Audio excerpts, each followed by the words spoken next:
नमस्कार, public India 9 M संस्करण में आप सबका स्वागत है। आज हम लोग चर्चा करेंगे आम आदमी पार्टी और कांग्रेस के बीच जो द्वंद्व छिड़ गया है दिल्ली के इलेक्शन में, उसके पीछे की सारी कहानी क्या है और क्यों भारतीय जनता पार्टी इसको हाईलाइट कर रही है। इनका गोदी मीडिया पूरा उसको दिखा रहा है और इस तरीके की बातें बता रहा है कि देखिए इंडिया गठबंधन में जो है वो दरार पड़ चुकी है। किसी न किसी तरह से वो दिखाता है कि वेस्ट बंगाल की ममता बनर्जी जो हैं वो आम आदमी पार्टी की तरफ खड़ी हैं। उधर उद्धव ठाकरे के यूबीटी वाले लोग भी आम आदमी पार्टी को सपोर्ट कर रहे हैं। तेजस्वी यादव ने कहा है कि लोकसभा के चुनाव में इंडिया गठबंधन था, विधानसभा चुनाव के लिए कोई इंडिया गठबंधन की बात नहीं हुई थी। पर मामला ये है कि दिल्ली का इलेक्शन 70 विधानसभाओं का एक लिमिटेड पावर्स की विधानसभा है जिसमें लैंड और पुलिस और अब तो ये भी माना जाए कि पोस्टिंग्स एडमिनिस्ट्रेशन भी विधानसभा के अख्तियार नहीं है, अरविंद केजरीवाल के पास नहीं है। तो किस बिना पर अरविंद केजरीवाल को जब पूछा जाता है कि राहुल गांधी अपनी पार्टी को प्रमोट कर रहे हैं, सीलमपुर में उन्होंने पहली रैली की, वो इसलिए कि वहां पर अल्पसंख्यक समुदाय के लोग, वंचित समाज के लोग, हमारे दलित समाज के लोग ज्यादा नंबर में वहां रहते हैं। उन्होंने आगाज किया कि जय भीम, जय संविधान और जय बापू के नारों से उन्होंने अपनी इलेक्शन रैली की शुरुआत की। उस पर अब आम आदमी पार्टी के अरविंद केजरीवाल को क्यों मिर्ची लग रही है भाई? उसका सीधा सीधा कारण यह है कि जब अरविंद केजरीवाल से पूछा गया राहुल गांधी के बारे में, तो वो कहने लगे कि इनको कांग्रेस पार्टी की चिंता है, मुझे देश की चिंता है। सवाल यह भी पूछा जाना चाहिए कि भाई आप तो विधानसभा दिल्ली के मुख्यमंत्री थे, उसके बाद आप शराब घोटाले में फंस गए, आपको जेल भी जाना पड़ा और जब आप जेल गए तो सुनीता केजरीवाल ने मंच से यह कहा कि अरविंद केजरीवाल जी हमारे बीच में नहीं हैं।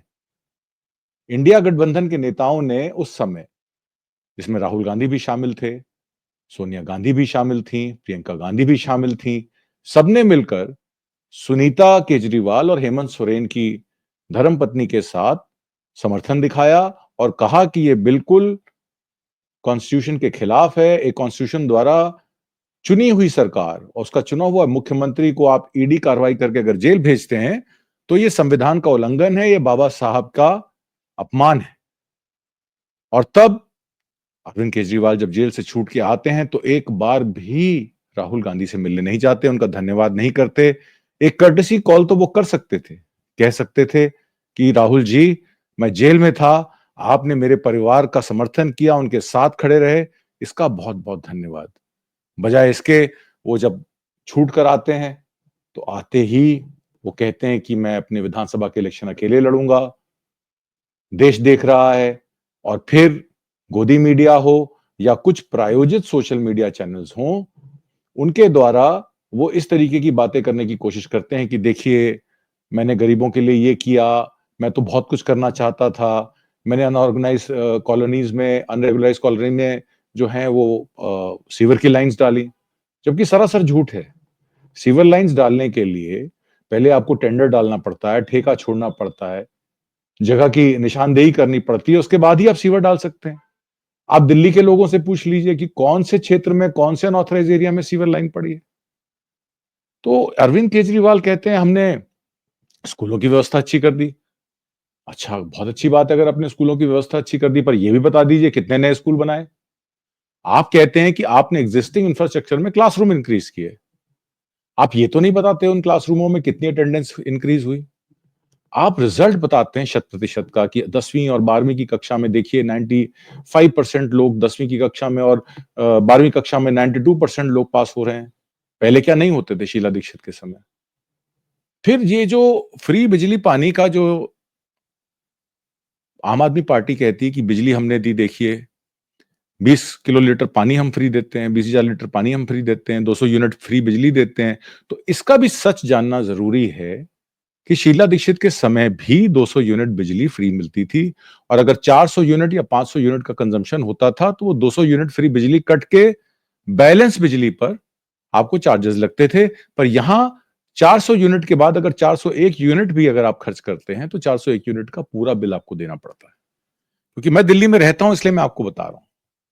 और जहां तक दिल्ली जल बोर्ड की बात है, दिल्ली जल बोर्ड का प्रशासन अरविंद केजरीवाल के हाथ में है ही नहीं। आप किसी भी दिल्ली वासी से पूछ लीजिए, कितनी बार उनकी रीडिंग ली गई, कितने बिल उनको टाइमली रिसीव होते हैं। यहां पर जो उपभोक्ता हैं, वो अपना बिल खुद लेकर जाते हैं दिल्ली जल बोर्ड, उसके बाद भी उनके बिल्स अपडेट नहीं होते। एसटीपी लगा के या मीटर नॉट वर्किंग लगा के तमाम तरीके के 70,000, 80,000, 5 लाख, 10 लाख ऐसे बिल बना दिए जाते हैं। अब केजरीवाल साहब कहते हैं कि रुक जाइए, वेट करिए, मैं जब सीएम बन के आऊंगा दोबारा तो मैं ये सारे बिल एडजस्ट करवा दूंगा। पहले तो आप जाली बिल बनवाते हैं, उपभोक्ताओं की रीडिंग नोट नहीं करते हैं, उपभोक्ता त्राही त्राही कर रहे हैं, कोई सुनने वाला नहीं है। फिर आनन फानन में आप उनके बिल बना देते हैं, 6 महीने का इतना बिल, 1 साल का इतना बिल, 2 साल का इतना बिल, 3 साल का इतना बिल, और उसके बाद कहते हैं मैं बिल माफ कर दूंगा। तो इसका मतलब है कि आप लोगों को डरा रहे हैं और फिर वही काम करके आप लोगों को ये कहते हैं कि देखिए मैंने इतने दिल्ली जल बोर्ड के बिल माफ करा दिए, इतने बिजली के बिल माफ करा दिए। आपने 200 यूनिट फ्री करके कमर्शियल बिजली का क्या हाल किया? आज किसी भी इंडस्ट्री वाले को, कमर्शियल बिजली वाले को पूछ लीजिए, सबसे महंगी बिजली वो खरीदता है। तो दिल्ली में पानी और बिजली, जो ये फ्री बिजली, फ्री पानी का नारा लगाते हैं, ये कहीं ना कहीं हमारे लोगों को भ्रम देते हैं। और राहुल गांधी से इसलिए डरते हैं क्योंकि राहुल गांधी सामाजिक न्याय की बात करते हैं, वो अल्पसंख्यकों की बात करते हैं। दिल्ली ईस्ट राइट में आपने देखा, अरविंद केजरीवाल का एक स्टेटमेंट बता दीजिए। शाहीन बाग की दादियों के साथ एक दिन भी खड़े मिले आपको अरविंद केजरीवाल? इनके खुद के काउंसलर जब झूठे केस में जेल में डाल दिए जाते हैं तो अरविंद केजरीवाल उनको छुड़वाने नहीं जाते, वो उनको एब्डिकेट कर देते हैं और फिर कहते हैं देखिए मेरे को बहुत काम करने बाकी हैं। भाई 10 साल आप सीएम रहे, क्या आपने गंगा और यमुना की जो आप बात करते हैं, गंगा की बात तो बड़े राम साहब हैं, बड़े राम हैं हमारे प्रधानमंत्री मोदी, वो गंगा की बात करते हैं। आप उनके हनुमान हैं, आप यमुना की बात करते हैं। तो गंगा साफ हुई ना हुई ये तो छोड़ दीजिए, आप यमुना का बता दीजिए कि यमुना का प्रदूषण कितना बढ़ा। तो ये जो पॉलिटिक्स है, वेयर अबाउटरी की पॉलिटिक्स अरविंद केजरीवाल कर रहे हैं। आपको मैं इतना बता देता हूं कि सुप्रीम कोर्ट का आदेश है, अरविंद केजरीवाल जब तक किस केस में लिप्त हैं, लिकर स्कैम में, जिसमें 2026 करोड़ का आकलन भारतीय जनता पार्टी की सरकार बताती है, जबकि शुरुआत हुई थी 100 करोड़ से, कि साउथ ग्रुप ने 100 करोड़ रुपए रिश्वत देके ठेके लिए, और वो पैसा 2026 करोड़ कैसे हो जाता है? कौन सी रिपोर्ट है सीएजी की? इस पर भी बातचीत हो जानी चाहिए कि ये सीएजी की रिपोर्ट है या उनका अपना इंटरनल असेसमेंट है। अरविंद केजरीवाल ये क्यों नहीं बताते कि जो उनका घर बना, शीश महल जिसको कहा जाता है, और सीएजी की रिपोर्ट उसमें भारतीय जनता पार्टी के लोगों ने बाहर निकाली, हालांकि उस सीएजी रिपोर्ट को ऑफिशियली आना चाहिए था पर अनऑफिशियली दी गई, उसकी सफाई वो नहीं देते हैं कि ये 40 करोड़ रुपए का शीश महल कैसे बना। दिल्ली जल बोर्ड की जो संपत्ति थी उस पर यह शीश महल बनाने का कार्यक्रम किसने तय किया, कब पार्लियामेंट में पास हुआ, कब इसके मिनट्स मीटिंग के नोट हुए, और कब ये कैबिनेट सेक्रेटरीट से अप्रूव हुआ, कितना पैसा दिया गया, ठेकेदार कौन थे, किसने किसने ठेका लिया, ये सब बातें क्लियर होनी चाहिए। देखिए अरविंद केजरीवाल जब आए थे अन्ना आंदोलन से तो उन्होंने कहा था कि मैं आम आदमी हूं, मेरी आम आदमी पार्टी है, मैं एक कमरे के मकान में रहूंगा और जो गाड़ी में चलता हूं वही गाड़ी चलाऊंगा। गाड़ी भी बदल गई, कपड़े भी बदल गए, और जो मफलर लगाकर वो खांसी करते थे वो खांसी भी चली गई। अब मफलर की जगह, सदरी की जगह बढ़िया जैकेट आ गई, 25-30 हजार की टॉमी हिलफिगर की जैकेट पहनते हैं काली। ठंड बहुत लगती है ना अरविंद केजरीवाल जी को। जेल में रहे, वहां कैसे उनका व्यवहार रहा, क्या क्या उन्होंने किया। देखिए बात यह है कि अरविंद केजरीवाल के साथ गलत हुआ, ये हम सब मानते हैं, मैं भी मानता हूं अरविंद केजरीवाल के साथ ठीक नहीं हुआ, उनको जेल नहीं भेजना चाहिए था, क्योंकि उनके ऊपर जो आरोप थे उनको पहले उनके सबूत, साक्ष्य ईडी को, सीबीआई को देने चाहिए थे, और उसके बाद वो साक्ष्य प्रस्तुत करके जज को डिसाइड करना चाहिए था कि वो क्या कर सकते हैं उसके लिए, क्या करना चाहते हैं? अब बात यह आ जाती है कि अरविंद केजरीवाल अपने ऊपर जो आरोप लगे हैं उनका तो वो बताते नहीं है, उसकी क्लैरिटी नहीं देते हैं। फिर कहते हैं मुझे देश की चिंता है। आप मुख्यमंत्री भी नहीं रहे दिल्ली की, तो देश की चिंता आपको कैसे है? आपकी एक और सरकार पंजाब में है, वहां पर किसान बैठा है हाशिए पर, और हरियाणा पुलिस और गृह मंत्रालय की सीआरपीएफ, सीआईएसएफ और बीएसएफ उन पर जुर्म ढा रही है। जब लोकल इलेक्शन होते हैं, वहां लोकल बॉडीज के इलेक्शन होते हैं, तो डलेवाल साहब का आमरण अनशन शुरू होता है 25 तारीख को। 25 को उनको आप अस्पताल ले जाते हैं, 26 को आप उनको छोड़ देते हैं, क्योंकि आप नहीं चाहते कि आपको वहां पर लोकल बॉडीज इलेक्शन में किसानों का गुस्सा सामना करना पड़े, वोट ना मिले। तब तो आप चुपचाप लुधियाना और पटियाला और जालंधर में इलेक्शन जीत जाते हैं, फगवाड़ा अमृतसर में कांग्रेस जीतती है। लोकल बॉडीज इलेक्शन जैसे ही खत्म होते हैं, आपके सीएम भगवंत मान जो हैं, वो ऑस्ट्रेलिया चले जाते हैं। आपके डीजीपी पंजाब के 3 युवकों का एनकाउंटर करते हैं पीलीभीत में। पीलीभीत कौन सी जगह है? लखीमपुर के पास है। लखीमपुर में सांसद कौन थे? अजय मिश्रा टैनी थे, गृह मंत्री रहे। तो अब आप बताइए कि पंजाब का डीजीपी पूरनपुर पीलीभीत जाके 3 लड़कों का एनकाउंटर करता है और 2 युवकों का नाम लेता है जो ब्रिटिश आर्मी में सर्व कर रहे हैं। तो किसकी इंस्ट्रक्शन पे आपके डीजीपी काम कर रहे हैं पंजाब के, ये भी बता दीजिए। क्या आप किसानों के साथ नहीं खड़े? क्या आप कास्ट सेंसस नहीं चाहते हैं? क्या आप नहीं चाहते हैं कि वंचित समाज को, दलित समाज को उनका हक मिले? रिठाला में आज राहुल गांधी जाते हैं, वहां की गंदगी दिखाते हैं और कहते हैं कि ये पेरिस और लंदन बनाने के लिए केजरीवाल साहब कह रहे हैं। क्या केजरीवाल साहब रिठाला गए? क्या वो ईस्ट दिल्ली गए? क्या उन्होंने वहां के हालात देखे? केजरीवाल साहब वही पॉलिटिक्स कर रहे हैं जो देश के प्रधानमंत्री मोदी कर रहे हैं। जब कुछ ना मिले तो हुडी पहन के ओपन जीप में आप कश्मीर चले जाइए, टनल का उद्घाटन करिए। केजरीवाल साहब भी अपने मंत्रियों को लेकर राउंड टेबल कॉन्फ्रेंस करते हैं, सोशल मीडिया चैनल के बड़े-बड़े दिग्गजों को बुलाते हैं, अपनी व्यथा बताते हैं। आप पब्लिक के बीच में जाइए ना। आप उन अल्पसंख्यकों को जिन पे प्रताड़न हुआ ईस्ट दिल्ली राइट में, जिन पे अटैक हुए, जिनके परिवारों के बच्चे खोए गए, जिन पे झूठे केस लगे, जो जेलों में बंद हैं, क्या आपने उन परिवारों की सुध ली? क्या आपने उनसे वार्ता की, उनसे बात की? क्या आपके अल्पसंख्यक प्रकोष्ठ के कोई भी सदस्य, मंत्री अल्पसंख्यक समाज के लोगों के बीच में बैठे, गए? नहीं गए। मैं आपको एक बात बता देता हूं, 22 सीटें ऐसी हैं जो अल्पसंख्यक समाज के लोग, चाहे वो मुस्लिम हो, सिख हो, सिखों की 5 सीटें और 22 सीटें मुसलमान एरिया, मुस्लिम एरियाज की हैं, जो निर्णायक वोट सिद्ध होती हैं। ये 27 सीटों पर अगर कांग्रेस पार्टी सिंगल फोकस करके राहुल गांधी की अगुवाई में और उनकी सरपरस्ती में अगर इलेक्शन लड़ेगी, तो 0 से 20 सीटें वो हासिल कर सकती है। 0 सीटें पिछले इलेक्शन में थी, तो 0 से नीचे तो नहीं जाएंगे।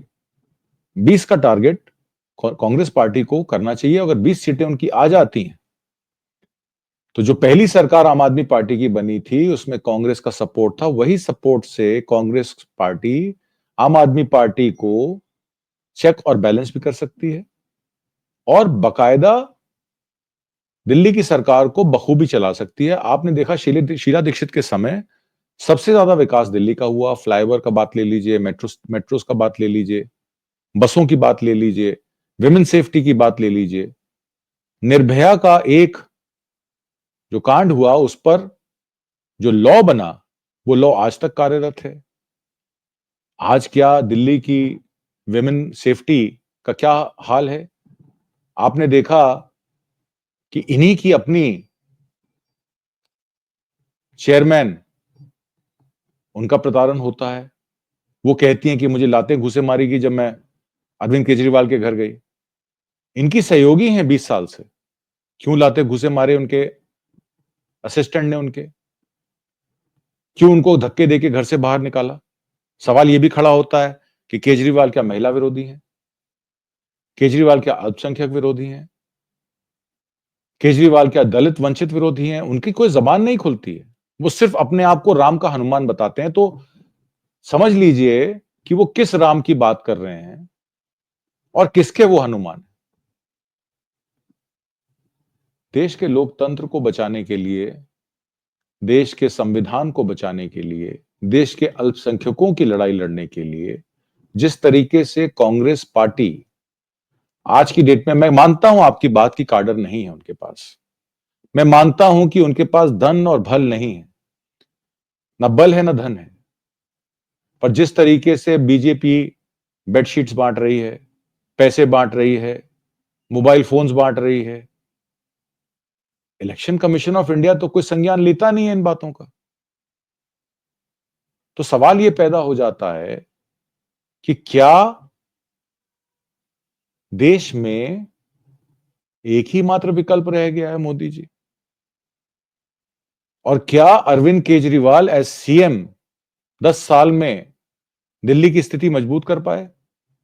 आपको याद होगा, ऑटो रिक्शा चालकों के साथ उन्होंने मिलकर यह कहा कि मैं आपके हालात सुधार दूंगा, मैं आपकी जो भी प्रॉब्लम्स हैं वो सुनूंगा, उसका निदान करूंगा। ईमानदार केजरीवाल के बहुत सारे पोस्टर ऑटो रिक्शाज में आपने देखे होंगे आज से 10 साल पहले, जब वो जीत कर आए थे। आज वही ऑटो चालक ये कहते हैं कि केजरीवाल ने हमारे लिए कुछ नहीं किया। महिला आयोग के लोग कहते हैं कि केजरीवाल ने महिलाओं की सुरक्षा के लिए कोई प्रबंध नहीं किए। इनके खुद के सोशल जस्टिस 3 मिनिस्टर बदले गए, तीनों पार्टी छोड़ गए। उनमें से एक भारतीय जनता पार्टी में चले गए, जो लास्ट में सोशल जस्टिस मिनिस्टर थे, उससे पहले वाले कांग्रेस पार्टी में आ गए, राजेंद्र पाल गौतम, और उससे पहले वाले भी कांग्रेस फॉर आम आदमी पार्टी छोड़कर चले गए। क्यों? उनका सीधा सीधा आरोप था कि अरविंद केजरीवाल बातें तो बड़ी बड़ी करते हैं, सोशल जस्टिस मिनिस्ट्री में 1 रुपया भी नहीं देते हैं। मैं कोशिश करूंगा राजेंद्र पाल गौतम को लेके आने की, और एक दिन उनका इंटरव्यू करूंगा, उन्हीं की जुबानी आप सुन लीजिएगा। बहुत जल्द मैं ये कार्यक्रम जो है आप लोगों को दिखाऊंगा। तो सतर्क रहिए, जाग जाइए। दिल्ली पुलिस का ये एक स्लोगन आया था 2002 और 2003 के दशक में, सतर्क रहिए, सावधान रहिए, दिल्ली पुलिस आपके लिए हमेशा है। तो मैं भी वही कहूंगा अपने वोटरों को, सतर्क रहिए, सावधान रहिए, किसी की बातों में मत फंसिए। ये आम आदमी पार्टी अब खास पार्टी बन चुकी है और खास लोगों की पार्टी बन चुकी है, और इनका आरएसएस का एजेंडा, जिस तरीके से मोहन भागवत को चिट्ठी लिखते हैं केजरीवाल जी, जिस तरीके से मोदी जी के खिलाफ बड़े शब्द चुन के बोलते हैं कि कहीं आरएसएस उनसे खफा ना हो जाए, और इंडिया अगेंस्ट करप्शन का तो पुलिंदा खुल गया। अन्ना हजारे तो आरएसएस द्वारा प्रायोजित थे, और केजरीवाल साहब पूरा वो मंच एंजॉय कर रहे थे। 10 साल आप सीएम बने, आपने क्या किया? अस्पताल कहते हैं हमने 3 अस्पताल बनाए 10 साल में, बहुत अच्छी बात है। पर आपने देखा कोविड व्यवस्था कैसी थी? ऑक्सीजन के लिए भी लोग त्राही त्राही कर रहे थे। दिल्ली में सबसे ज्यादा डेथ्स हुई है नॉर्थ में। आप पूर्वांचलियों के नाम पर, धर्म के नाम पर, आप जब सीएम बनकर आए थे तब आप कहते थे कि मैं भगवान नहीं, मैं अपने कर्मों में विश्वास रखता हूं, मैं अपने कर्म से काम करता हूं। आप अपने आप को एथिस्ट कहते थे, नास्तिक कहते थे। सडनली आपकी आस्था कैसे जाग गई? आपने मंदिरों के चक्कर लगाने शुरू कर दिए। तो केजरीवाल हैं क्या और दिखाते क्या हैं, इसमें बहुत अंतर है। और ऐसा आदमी जो सच ना बोलता हो और झूठ के सहारे 10 साल अपनी सरकार चला ले, अपने लोगों को जिन्होंने पार्टी खड़ी की उनको पार्टी से निकाल दे, और अपने आगे किसी को समझे ना, और खुद अपने भाषा में वो कहते हैं कि मैं डिक्टेटर हूं, अथॉरिटेरियन हूं, खुद मानते हैं इस बात को। तो ऐसे चीफ मिनिस्टर का आप क्या करेंगे? मोदी जी को प्राइम मिनिस्टर बना के देख लिया ना हम लोगों ने 2 बार। तीसरी बार तो वो इलेक्शन कमीशन ऑफ इंडिया की मेहरबानी से बन गए।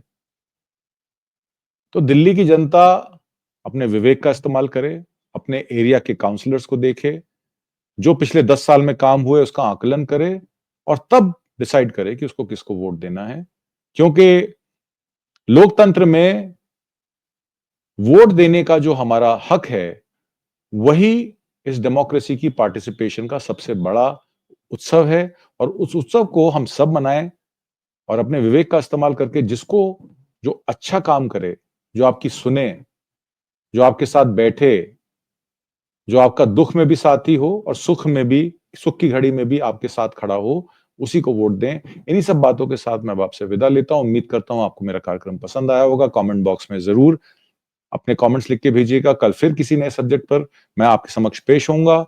धन्यवाद, नमस्कार, जय हिंद।